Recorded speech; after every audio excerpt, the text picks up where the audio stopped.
Our first speaker for this afternoon is Moulana Syed Rizwan Rizvi.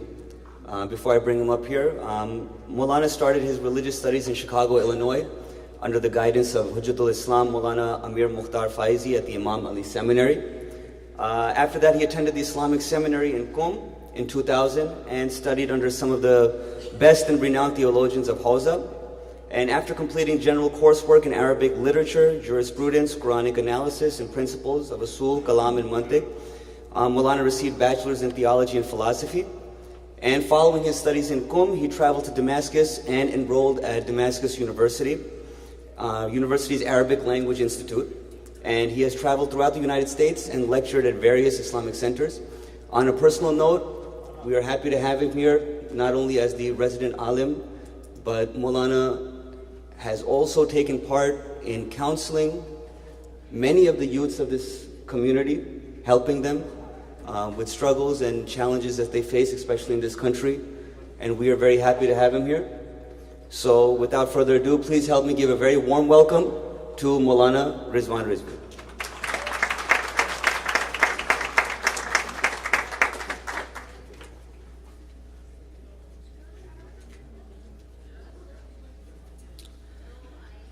أعوذ بالله من الشيطان الرجيم بسم الله الرحمن الرحيم الحمد لله رب العالمين الصلاة والسلام على أشرف الأنبياء والمرسلين خاتم النبيين بالقاسم محمد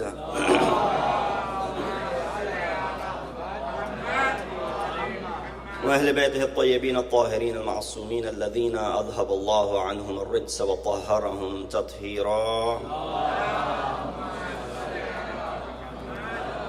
أما بعد فقد قال الله تبارك وتعالى وقوله الحق وهو أصدق القائلين بسم الله الرحمن الرحيم يا أيها الذين آمنوا أطيعوا الله وأطيعوا الرسول وأولي الأمر منكم صلوا على محمد وآل محمد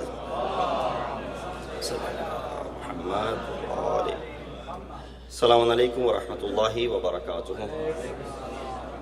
Indeed, it is an honor once again to be part of annual Hussain Day. I welcome everyone on behalf of Sunday Committee, as well as Masjid Ali, for coming and joining us in this annual event, which is again a marquee event every year, which brings so many faces together, serves multiple purposes, and interfaith is one of them.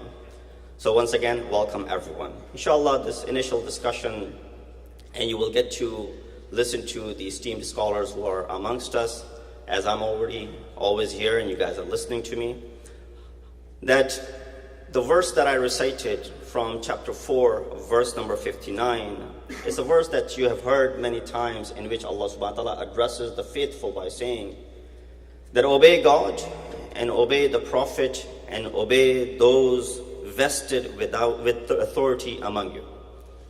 And in this verse we realize the discussion that we have today and the theme of the discussion that we have today, a call for political and social engagement.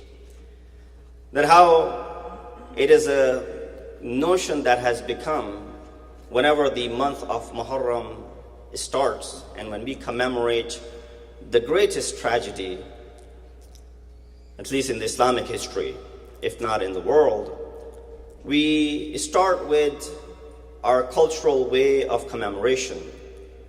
But Imam Husain is not limited to those things. And I would like to draw your attention towards a very well-written article that was published on the website of Stand with Dignity, written by Jermaine Abu Shaba, and the title was Karbala and Political Activism. And I would like to quote a few things that she mentioned in that article. These are questions that are thought-provoking, asking us, are we limiting Karbala and are we limiting Imam Husain just to our way of expressing our grief and our sorrow? So one of the things is that are the lessons of Karbala only limited to the day of Ashura and how we commemorate it? Is Karbala only a story of yesterday? Does it have any impact for today and tomorrow? Is the story of Karbala devoid of politics and political activism? All these need to be answered. And the reason I chose to discuss about this in the very brief time that I have is that sometimes the notion is given that our Ma'sumeen, our Imams, whom we emulate and we follow, and it is the reason for the success and salvation, they were always away from politics. Starting from the first of our Imams, who in our eyes was deprived of this right. But we read in the Kalām of Imam himself, which shows us that politics is something which is not for us. Politics is filled with filth and whatnot, and you should always avoid it. For example, you would find in the Kalām of Amir al-Mu'mineen, in which he says that I find this khilafat or this, hukumat or this politics of yours to be, even less worthy than and I apologize for saying this, the word of Imam Ali, it's not of a sheep. And he says, I find it to be less worthy than a bone of a pig, held by a man of very low character. And Imam gives such examples. Chewed up grass, for example, which has no value, none whatsoever. And then you see in the time of our sixth Imam, who also says similar words, that is, stay away from politics.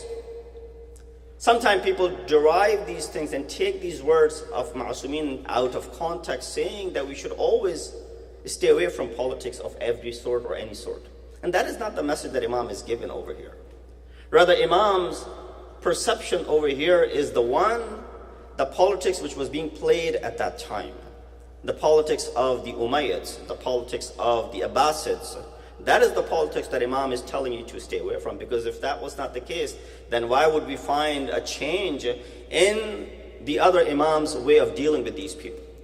They were always in the centerfold, it was always there. The reason that Imam Ali does not stand up is so that Islam is at a very fragile state at that time. If any movement against the current system, it would destabilize the whole Muslim Ummah, and that would be devastating. So Imam stays put. It just shows his immense patience for that which belongs to him. Yet Imam is showing patience. So we see that we should learn that patience from the life of first Imam. But that's not the case that he's saying, I don't want this. And that is the reason when Khilafat came knocking on his door, he says, go away. Go find someone else. If that's the Khilafat that you're looking for, the worldly Khilafat or the worldly politics that you're looking for, then go find it somewhere else. Ali ibn Abi Talib does not follow that. Same thing when you look at the life of our second Imam, we find how our second Imam goes and makes this peace treaty. If he hadn't done that, people would have raised question that Muawiyah was there to make peace and the children of Ali were always for fighting. Look, he was there to sit down and talk. But by making that peace treaty, Imam proved what happened later on when this man breached the document and tore it apart and says, none of this should be followed. And when we come to the time of our third Imam, his whole motivation and his whole movement is based on the fact that Imam is trying to bring about a political change into the lives of the Muslim Ummah at that time. The fact that words such as Imam is saying, وَعَلَى الْإِسْلَامِ وَالسَّلَامِ. Arabs sitting over here, when you enter, you say Salamun Alaikum. And when you say Wassalam, that means you are bidding farewell. Imam said, وَعَلَى الْإِسْلَامِ السَّلَامِ وَالسَّلَامِ. Bid farewell to Islam. إِذْ قَدْ بُلِيَتِ الْأُمَّةُ بِرَاعٍ مِثْلَ يَزِيدٍ. When the nation is run and governed by a person like Yazid. And then Imam says, person like me does not pay allegiance to person like him. And Imam, throughout his journey, mentions that on numerous occasions, highlighting how important it is for us to be actively involved. And so that was the one notion that I wanted to clarify. Fourth Imam's time comes, he does this unique method. What are these du'as and supplications that we find in Sahifa Sajjadiyah? Are these just for us to sit in the darkness of the night, weep and cry, asking for our personal favors from Allah subhanahu wa ta'ala? No. Every single dua and supplication of fourth Imam has a multitude of examples in it from different dimensions. One of them is this political awareness that Imam is creating. He's, by reciting these supplications, he's trying to protest against the ruler of the time.